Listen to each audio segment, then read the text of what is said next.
Ada dua lagi tajuk yang beta akan baca yang cukup dekat di hati dan agak merunsingkan. Jika semua ini tidak diambil berat oleh pihak kerajaan. Ahli-ahli yang berhormat, sila dengar baik-baik. Perkara ini ialah berkaitan dengan pencerobohan tanah haram. Musuh kita bukan sekadar dadah dan penjenayah, tapi apa yang lebih tragis dan menyakitkan, sebanyak 14,494 dan 908 hektar tanah kerajaan telah dicerobohi dan diusahakan secara haram dengan tanaman sawit, getah, durian dan pelbagai hasil bumi.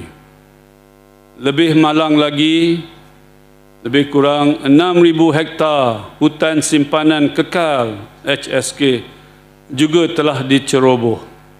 Kononnya atas nama pertanian, tetapi hakikatnya ia adalah satu perompakan terbuka terhadap harta negeri, khazanah negeri.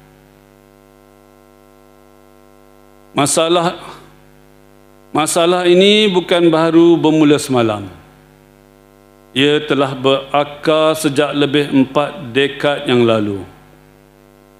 Ianya berlaku tanpa pengetahuan beta. Ketika itu saya masih lagi Tengku Mahkota Pahang yang tidak mempunyai kuasa dan peranan. Tetapi sekarang saya sudah pun menjadi sultan. Dah sampai masanya. Sudah sampai masanya kita semua celik mata. Sedarlah, perkara ini adalah satu perkara yang cukup merunsingkan dan merugikan kerajaan dan rakyat yang saya sama-sama sayangi. Bukan niat beta untuk mengungkit kisah lama atau menambahkan kekusutan. Beta tidak mahu terus dibelenggu oleh bayang-bayang masa silam. Sebaliknya, beta berhasrat untuk menoktakan kemulut pencerobohan tanah secara haram ini.